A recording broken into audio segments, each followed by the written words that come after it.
Hai guys, welcome to channel NSID. Di video kali ini kita akan membahas chapter 4 dari light novel The Eminence in the Shadow volume 6. Siapa saja petarung yang akan dihadapi oleh Jack the Ripper dan siapa sosok misterius yang dibawa oleh Marquis the Quicken untuk membunuh Jack the Ripper. Oke, daripada lama-lama, berikut pembahasan light novel The Eminence in the Shadow volume 6 part 5. Saat tengah malam akan segera berakhir, tiba-tiba arena mulai bercahaya dan di tengah-tengah sorotan cahaya, tiba-tiba sosok badut berdarah muncul di tengah arena.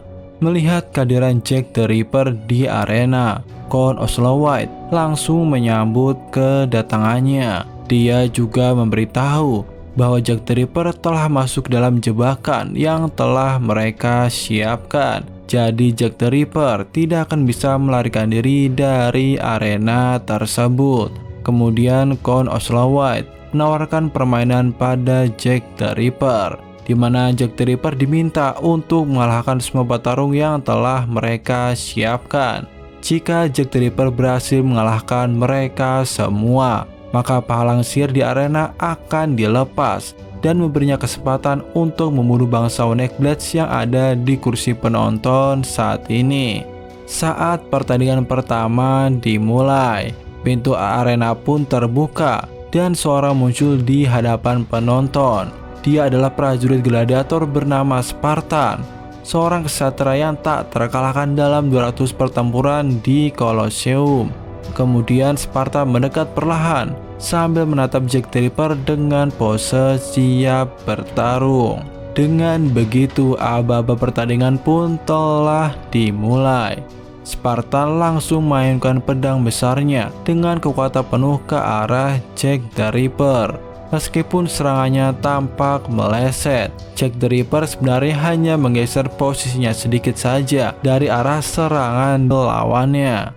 Namun di saat Sparta ingin mengayunkan senjatanya sekali lagi, seketika itu juga Jack the Ripper langsung menendang tubuh Spartan dengan sangat kuat, bahkan hingga membuatnya terpental sangat jauh dan menabrak penghalang sihir.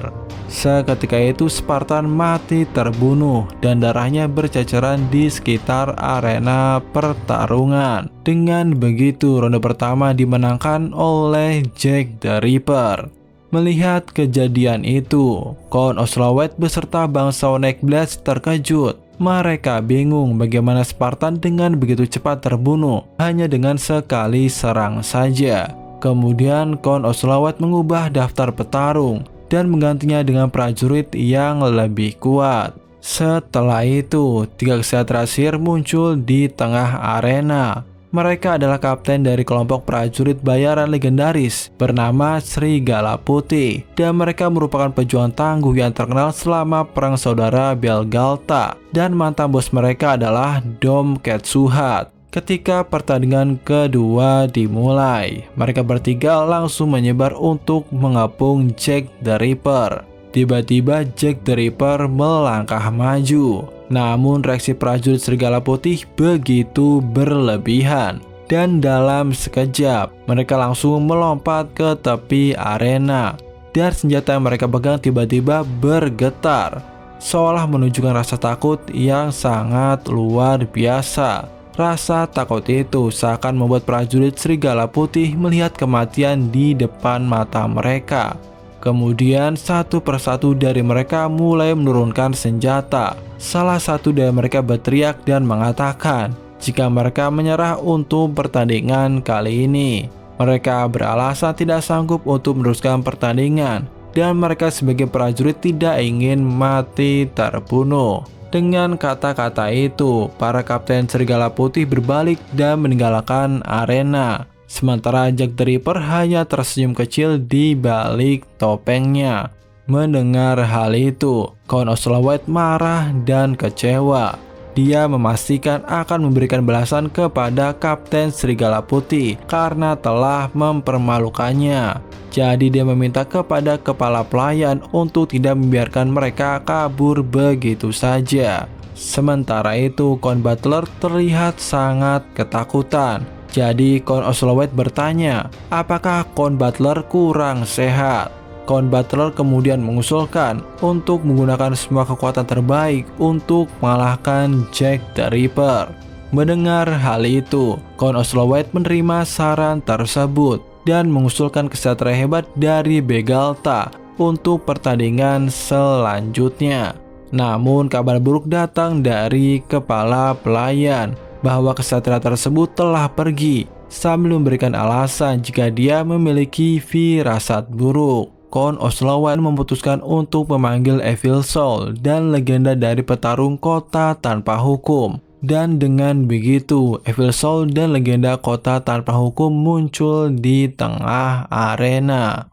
Singkat cerita, Jack the Ripper bertaruh dengan sengit melawan Evil Soul dan legenda dari kota tanpa hukum secara bersamaan. Dengan kekuatannya, Jack the Ripper berhasil mengalahkan kedua lawannya dengan sangat mudah. Sementara itu, Alexia yang menyaksikan pertarungan itu terkejut melihatnya. Pertarungan itu terasa tidak imbang. Dan bahkan Jack the Ripper terus menyiksa kedua lawannya. Pada saat itu, Evil Soul dan legenda kota tanpa hukum berusaha melarikan diri. Tetapi mereka tidak bisa kabur dan bahkan terus disiksa oleh Jack the Ripper tanpa henti. Kekejaman Jack the Ripper membuat Alexia bingung. Dan menurut pengetahuannya, hanya Shadow yang bisa melakukan tindakan seperti itu. Alexia mulai mempertimbangkan apakah kekuatan Jack the Ripper mungkin setara dengan Shadow.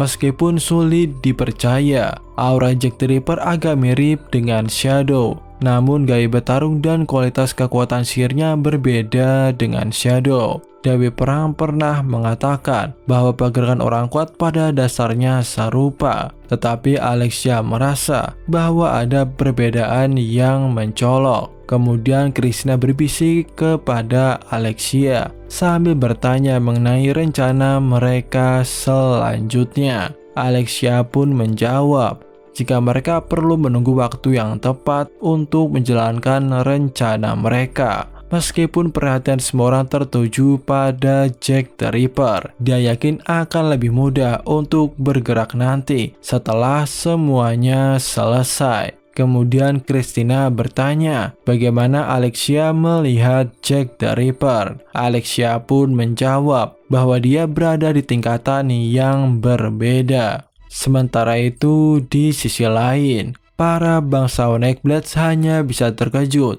setelah melihat kekalahan Evil Soul dan legenda kota tanpa hukum. Keduanya hanya mampu mencakar dan menggores Jack the Ripper. Tetapi upaya mereka tidak lebih dari itu. Gerakan mereka terbaca dengan cepat dan akhirnya mereka disiksa hingga tewas di tengah pertandingan oleh Jack the Ripper. Dan di pertandingan selanjutnya pun sama. Meskipun mereka semua sudah mengerahkan seluruh kesatria sihir yang kuat, tetapi hasilnya sudah jelas. Semua kesatria tewas dan arena dipenuhi banyak sekali darah. Kemudian salah satu bangsawan Neckblades bangkit dari tempat duduknya, diikuti oleh yang lain yang mulai bergerak. Mereka semua seketika itu menyalahkan Count Oslowet atas situasi yang telah terjadi. Count Oslowet berusaha menghentikan temannya yang mencoba melarikan diri.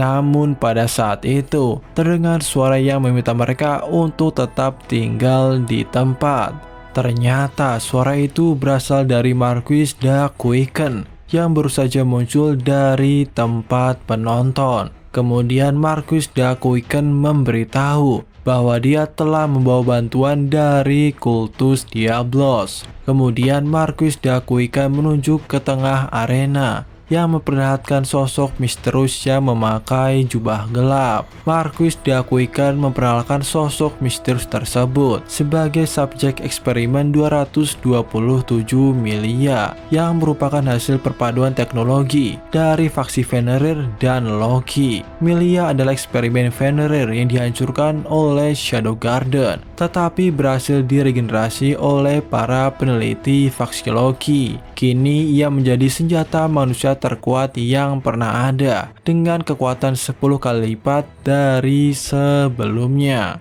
Setelah itu, Marcus Dakuiken memberikan instruksi kepada Melia untuk segera membunuh Jack the Ripper. Seketika itu juga, pertempuran pun dimulai sekali lagi. Tubuh Melia yang telah berubah bentuk berlari seperti binatang buas. Dia berputar di belakang Jack the Ripper dan langsung mengayunkan lengan kanannya ke arah Jack the Ripper dengan sangat kuat. Namun pada saat itu, tidak ada tanda-tanda dari Jack the Ripper dan bisa diasumsikan bahwa Jack the Ripper berhasil dilenyapkan. Menurut Marquis Dakuiken, meskipun banyak bangsa Neckblades yang tewas, mereka berhasil menjalin hubungan dengan faksi Loki. Dengan begitu, mereka dengan mudah mendapatkan bantuan dari kultus dengan sangat cepat. Kemudian Marquis Dakuiken mengatakan dengan sangat yakin bahwa Jack the Ripper berhasil mereka kalahkan.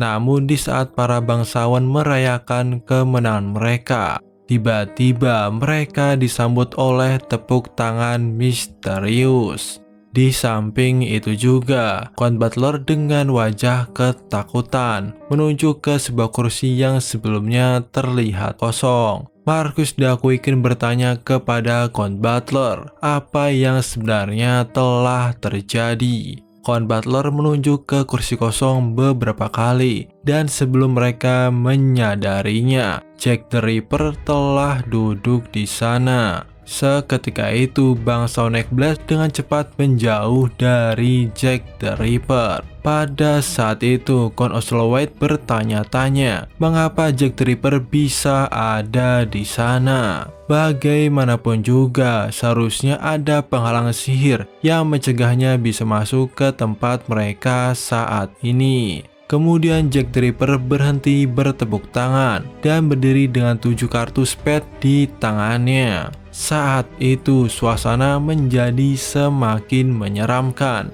dan membuat bangsa Neckblades merasa sangat putus asa. Kemudian Jack the Ripper mulai mengeluarkan kartu remi satu persatu. Dari 8 kartu spade, 9 spade, 10 spade, Jack spade, Queen spade, dan King spade. Jack the Ripper menyebarkan kartu remi dengan jumlah yang sama dengan bangsa Neckblades yang tersisa saat ini. Kemudian Jack the Ripper mengambil 8 spade. Melihat hal itu, Marcus Dakuiken berteriak meminta pertolongan. Namun Melia terus menggedor penghalang sihir tersebut. Count Oslo-White mengatakan bahwa penghalang tersebut masih aktif dan ini membuatnya bingung mengapa Jack the Ripper bisa muncul di sana. Namun sudah terlambat bagi Count Oslo-White untuk mematikan penghalang tersebut, dan kematian satu persatu bangsa Neckblade terjadi seiring dengan lemparan kartu oleh Jack the Ripper. Count Butler terbunuh akibat Jack Spade, dan pada akhirnya hanya Marcus Dakuiken yang masih tersisa. Kemudian Jack the Ripper memegang kartu King Spade di tangannya sambil memainkannya, seolah-olah sedang mempermainkan nyawa Dakuiken. Sementara itu, Marcus Dakuiken memohon ampunan pada Jack the Ripper. Namun Jack the Ripper tidak mempedulikan hal itu dan langsung melempar kartu King Spade ke bagian kepala Marcus Dakuiken yang membuatnya mati sambil bersujud. Dan ini menandai akhir dari 13 Neckblades. Setelah itu, Jack the Ripper melihat sekilas ke arah mayat-mayat di tempat penonton, lalu menoleh ke arah Melia. Tangan Jack the Ripper menyentuh penghalang dan tubuhnya dapat masuk ke dalam penghalang tersebut. Melihat Jack the Ripper memasuki arena, Melia segera menyerang dengan lengan kanannya, mengepaskan Jack the Ripper dengan sangat kuat. Dengan kekuatan luar biasa, Melia menghancurkan arena dan membanting tubuh Jack the Ripper terpental-pental dan berguling-guling di arena. Kemudian lebih dari 1000 tentakel mengelilingi dan menyerang dengan cepat Jack the Ripper. Tentakel itu seperti halnya cacing, pikir Christina. Jack the Ripper yang tertusuk oleh tentakel tidak lagi terlihat. Christina hanya melihat sekumpulan tentakel yang menakutkan. Namun Alexia tidak mengerti mengapa Jack the Ripper tidak melawan balik. Christina memikirkan kemungkinan bahwa Jack the Ripper mungkin sudah puas karena tujuannya telah tercapai, sehingga dia tidak lagi memiliki keinginan untuk bertarung. Saat Christina merenung, cahaya biru ungu tiba-tiba keluar dari celah di antara tentakel Milia, dan kekuatan sihir yang meluap menghancurkan semua tentakel yang ada. Saat itu juga Milia menjerit kesakitan, dan di samping itu juga Christina melihat sosok Shadow yang tiba-tiba muncul dari balik tentakel tersebut. Kemudian Christina dan Alexia terkejut karena menyaksikan serangkaian peristiwa di mana tubuh Milia sedikit mulai berubah menjadi tubuh manusia. Namun di samping itu juga Milia terus berusaha menyerang dengan tentakelnya. Namun Shadow berhasil memotong lengan kanan Milia yang berbentuk tentakel, dan dengan sihirnya tangan kanan Milia berhasil dipulihkan seperti sedia kala. Dan dari lengan kiri Milia terlihat sebilah belati merah permata yang bertuliskan, "Untuk putriku tercinta Milia." Di saat belati itu ingin menembus jantung Shadow, Milia tiba-tiba pulih dan kesadarannya mulai kembali. Dan seketika itu sekelompok dari Shadow Garden muncul di sekitar Shadow. Kemudian Shadow menyerahkan Milia kepada mereka sambil memadang pintu keluar dan memberi isyarat agar mereka segera pergi. Menyadari hal itu, kelompok Alexia keluar dari lorong tersembunyi, menyadari bahwa mereka mungkin telah ketahuan. Meskipun cemas, mereka memutuskan untuk pura-pura pergi karena mereka yakin bahwa Shadow Garden akan segera pergi. Seiring langkah mereka meninggalkan tempat itu, Christina memandang ke arah belakang sambil merenungkan tentang peristiwa berdarah yang baru saja terjadi. Dan dia menyadari bahwa jalan yang penuh darah itu sangat indah untuknya. Kisah Jack the Ripper yang membunuh 13 Neckblades telah mengguncang ibu kota. Namun saat ini, dia dikabarkan menghilang tanpa jejak. Identitas aslinya memicu berbagai spekulasi. Ada yang menyebutkan dirinya sebagai pembunuh dari Begalta atau kesatria legendaris yang muncul untuk balas dendam. Beberapa bahkan mengklaim Jack the Ripper adalah Shadow. Namun Ordo Ksatria menyangkal rumor tersebut. Dan pada akhirnya identitas Jack the Ripper tetap tidak diketahui. Menurut Cheat, kisah Jack the Ripper mungkin akan dibuat menjadi film dalam waktu sekitar 100 tahun lagi dan akan didistribusikan ke seluruh dunia dengan judul Identitas Jack the Ripper yang mengejutkan. Bagaimanapun juga ide itu sangatlah sempurna dan tujuan Cheat telah tercapai karena Jack the Ripper telah menjadi legenda dan tercatat dalam sejarah. Saat ini, Cheat sedang diperiksa di ruang interogasi sebagai saksi atas insiden kematian bangsawan Neckblades. Menurut Cheat sendiri, seandainya Ordo Ksatria memiliki orang yang handal seperti Grey, Jack the Ripper akan segera ditangkap. Itulah yang dipikirkan oleh Cheat. Kemudian Grey bertanya, apakah Cheat sempat masuk ke dalam rumah Count Oslo White? Cheat pun menjawab jika dia masuk ke dalam rumah. Namun dia tidak jadi menyusul karena takut mendapatkan masalah. Grey mencoba memastikan informasi yang dia dapatkan. Jadi dia bertanya lagi pada Cheat, apakah benar jika Jack the Ripper sebenarnya adalah Shadow? Cheat pun menjawab bahwa rumor itu muncul untuk mencoreng nama baik kesatria kerajaan karena tidak berhasil menangkap Shadow. Namun Grey memberitahu jika Putri Alexia lah yang melihatnya jika Jack the Ripper saat itu berubah menjadi Shadow. Chit pun menjawab, saat itu Alexia ada di ruang bawah tanah yang gelap, jadi seharusnya dia salah melihatnya. Setelah memberikan jawaban tersebut, Chit diperbolehkan untuk meninggalkan ruang interogasi.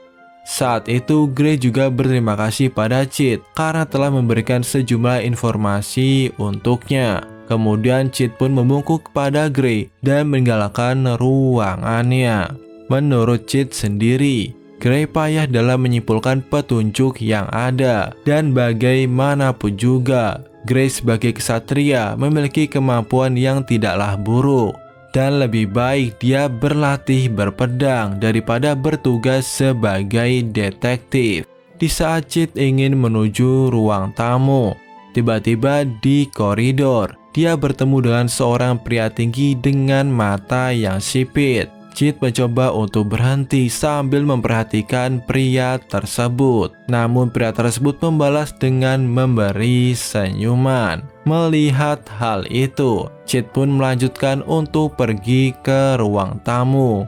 Menurut Chit, pria yang baru saja dia temui terlihat cukup kuat, dan pria tersebut nampaknya berjalan menuju ke ruang interogasi. Di tempat interogasi, pria yang baru saja Chit temui kini bertemu dengan Gray di ruangannya. Pria itu memberitahu Gray jika dia terlambat menyadari kehadirannya. Mendengar hal itu, Gray langsung meminta maaf ke pria tersebut sambil menjelaskan dia baru saja sadar ketika dia dipanggil. Namun pria tersebut memberitahu Gray jika bocah yang baru saja dia temui di perjalanan entah mengapa bisa menyadari keberadaannya. Padahal selama perjalanan dia telah menyembunyikan keberadaannya dengan sangat baik. Gray mengatakan jika bocah yang baru saja dia temui adalah Chit Kageno, dan Chit Kageno merupakan kesatria sihir yang buruk. Bagi Gray mungkin itu hanya kebetulan semata. Mendengar jawaban dari Gray, pria itu pun tersenyum. Lagi pula dia akan melupakan bocah tersebut esok harinya. Kemudian pria tersebut berpendapat sangat menyedihkan jika 13 Nightlblades telah dihancurkan. Menurutnya, jika bukan karena kehancuran faksi Fenrir oleh Shadow Garden, pengaruh kultus Diablos tidak akan menurun di kerajaan Midgard. Mendengar pendapat tersebut, Gray ketika itu meminta maaf. Gray beralasan dia tidak memiliki cukup pasukan untuk bisa menghentikan aksi Jack the Ripper sebelumnya. Pria tersebut kemudian bertanya kembali kepada Gray, apakah rencananya saat ini masih bisa dilanjutkan. Gray pun menjawab jika rencana perburuan Shadow Garden tidak ada masalah dan dia yakin akan berhasil. Bagi pria tersebut, Shadow Garden lebih kuat dari yang ia duga dari awal. Dan bahkan menurut laporan, subjek eksperimen Melia telah dikalahkan sepenuhnya. Namun kekalahan tersebut juga sesuai harapan mereka dari awal. Karena kehancuran 13 Nightlblades, mereka akan memiliki lebih sedikit pasukan di kerajaan Midgard. Oleh sebab itu, pria tersebut memberitahu Gray jika dia mungkin akan membutuhkan bantuannya ketika misi ini akan dijalankan. Mendengar hal itu, Gray pun mengatakan, "Saya mengerti, Tuan Loki." Mendengar jawaban tersebut, Loki memberitahu jika dia mengandalkan bantuan dari Gray. Setelah itu, Loki pun menghilang, meninggalkan Gray sendirian di ruang interogasi. Oke, itulah pembahasan untuk part 5 kali ini. Kurang lebihnya gua mohon maaf. Jangan lupa like, share, subscribe, and see you next time.